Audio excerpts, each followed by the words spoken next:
Hi there, I'm Mike, and what I have for you today is something a little different. I don't do many behind the camera videos, but I feel like for something like this, it's a little bit more appropriate.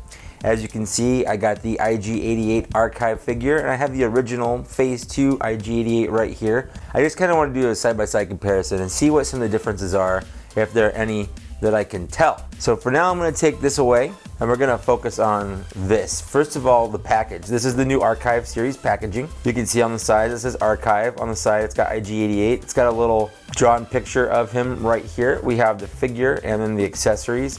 It's a nice big carded package. It's always kind of weird seeing blister packs this big because I'm used to them being like this big for a 3 3/4 figure. So I like that. I'm glad they did a blister card for these figures rather than the box because I feel like I don't need to save this, although I could if I wanted to, and I'll show you how if you want to. Jumping on to the back, we have kind of a little blurb about it. We got another IG-88 drawn picture right here. We have a picture of the original. If you want to read that right there, you can pause that, and then it's got a picture of the box right there. And that's just kind of neat. It's cool they did that. There's the UPC if you want to pause it and write it down so you can try doing like BrickSeek or something to try to find that.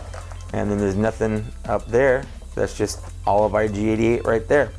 I kind of feel bad filming this right now. I don't know why I'm pointing this out, but I do. I have so many videos that I've already filmed, but I just got this and I'm excited. And I want to open it up, but I don't want to open it up until I do a video like this. So I feel like I'm pushing all the videos I've done before kind of to the wayside. I'll get around to them eventually, I promise. But I feel like this one's more important for whatever reason.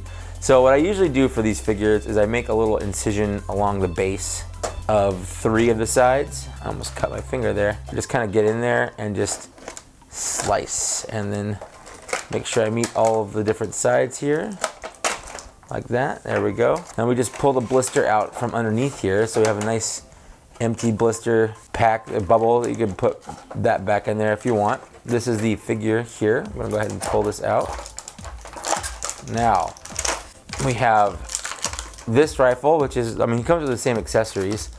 Although one of the things I could see right away that's a difference is this gun right here. And I'll get into it, but I could definitely tell the difference right away. So right away I could tell the joints are a lot tighter than on mine. On my figure, out of the box, this arm is like a floppy mess. It was just like that. And then the legs are awful too. They've always been awful. They just don't stand. They're a little warped. So let's see about this figure here. So some of the articulation, we've got an upper kind of torso swivel. It also has, there we go, like a weird crunch right here at the top. He has an upper head swivel. The arms move all the way around and then they kind of move out like so. There is a elbow bend, and it looks like, yeah, I still got the same kind of rubber joint right there. Same thing on this side right here, a little rubber joint.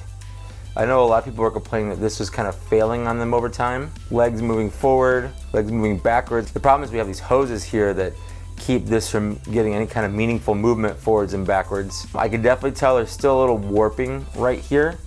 So standing up, he's not leaning like mine is, but that doesn't mean that he eventually won't. I've tried to remold my legs with hot water. Basically, you boil hot water or microwave water in a mug for like a minute or so, and then dunk the warped part in the water for about 30 seconds. It becomes very soft and pliable, and you can kind of move it and hold it still so you can dry it. So if you ever want to kind of fix warped legs or limbs or whatever, that's an easy way to do it. So let's take a look here. I will definitely say that the limbs are a lot tighter, which is a plus. Another weird thing about IG-88 is his knees are like way down here. Like that's his knee. Not in the middle or anything, just like way down here. Does it have a double bend? No, it doesn't. It looks like it should, but I don't want to break this thing. So it doesn't matter even if this does have a double bend, which it looks like it does. This hose and this hose stop you from being able to do any of that stuff. There is some upper thigh swivel as well. This one has all that. And I like to do that just to kind of get his feet splayed, oops, like this, so that he has a better chance of standing up. So figures, side by side, let's see here. There's definitely a lot more gold on this one than on this one. There's not no gold on this one, but this one has a lot more gold, especially on the top of the head, and it's a lot deeper in the neck and on the shoulders, but it's pretty much still all in the same spots.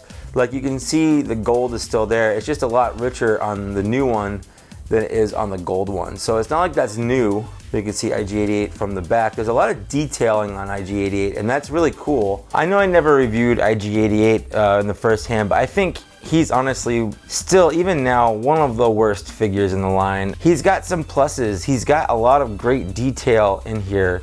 He's got a lot of great molding. He's got great paint apps. Articulation wise, he's garbage, especially down in here.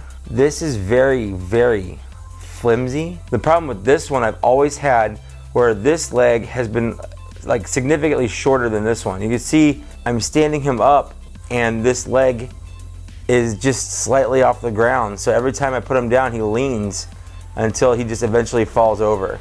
So that's an issue I've always had with this one, on top of having a really loose arm right here.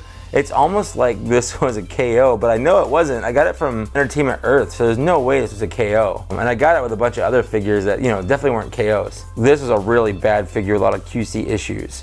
This one does seem to be better. I'll give it that. My legs are the same length, so it does stand up a lot better, so that's good. It could have the same issues. This rubber right here is really flimsy. He doesn't have pretty much any articulation to really speak of. A little bit of forward and backwards, some very much lower leg bend, but you can't move it too much because you'll break the piping right here. He just does not have a butt either. Look at that. No row butt at all. This is one of the figures that I've always kind of wished they would have some kind of instructions for, because we have this and we have 3 weapons, but there's no clear indications of what to do. You can kind of guess.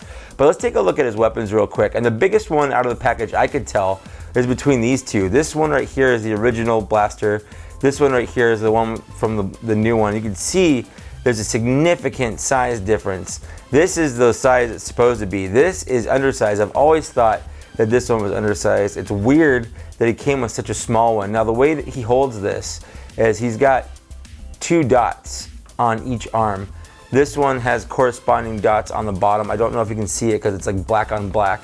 But basically, you just kind of line up the holes here and it's held on with those. And then he's got a little rest down there. And then you can put his little claws in the trigger. It holds it fine.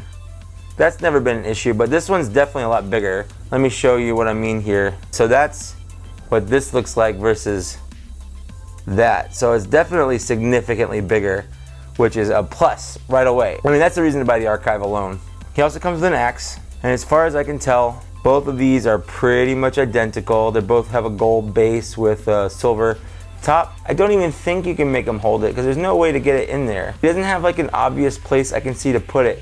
So I usually just have it, I mean, this is where you're supposed to put it, in his backpack right here. Just kind of like that, just like he had it in the, I don't know, did he have it like that in the movie? I actually don't remember. And then lastly, he's got this gun. Now this gun does have a hole in the bottom, just like the other one does. He can hold it in either hand just fine. So you can have him, you know, dual wielding guns if you want. But he does have a holster back here. Now I found the best way to holster this is this way. Just kind of right down in here, just like that. This way doesn't really fit super well. Like it's really loose and there's a lot of space up here. So I think it's supposed to be with the scope in that way. But again, there's no instructions or anything. So I'm just kind of making my best guess. So if you have a different way of doing that, let me know. We'll put this back together. Actually, what I'm gonna do, once I'm done with this guy is going back in his original Black Series box, and he's gonna just kind of hang out in the closet. I mean, I guess I could have 2 on my shelf. There were a line of assassin droids, so having multiple assassin droids on your collection isn't bad, but I just don't feel like I need more than 2 of these guys, especially because they're not that great. So that's it for IG-88. In terms of what I feel about this guy, he is a D+ still at best. He's a little bit better on this. He does actually stand. His legs are a little straighter, and both mine are the same length, unlike this one where this leg is a little shorter than this one, so it definitely, he leans and eventually falls over. I just opened this. You saw me do it. I haven't had enough time to see how stable this guy is, but I have a feeling because of the legs, he will be a lot more stable. But I will keep you posted, probably on my Instagram or maybe a post on YouTube as a community post. So just keep an eye out for that. So my final thoughts, if you don't have this and you want to complete the Bounty Hunter set, this is an easy buy. Absolutely buy it.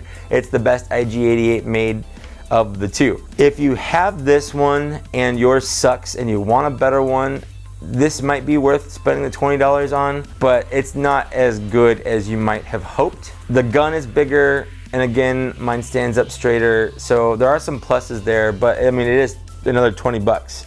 So if you're like me, maybe buy another one to keep them handy just in case this one decides to break, and you don't have to break the bank to try to get another one in the future. But definitely it's better than this, but not as good as I had hoped it would be. They literally didn't fix anything on it, other than mine doesn't have the QC issues that this one does. But like, it still has a lot of the same issues I had originally, especially with articulation, but hopefully the stability will be there. It's just kind of too early to tell. But that's it. That's it for my thoughts on this. Thanks for watching. Thanks for getting this far. Like, share, and subscribe. There's a couple ways down in the downstairs area you can support my channel if you want to. And that's it. Thanks for getting this far, and I'll see you later. Bye.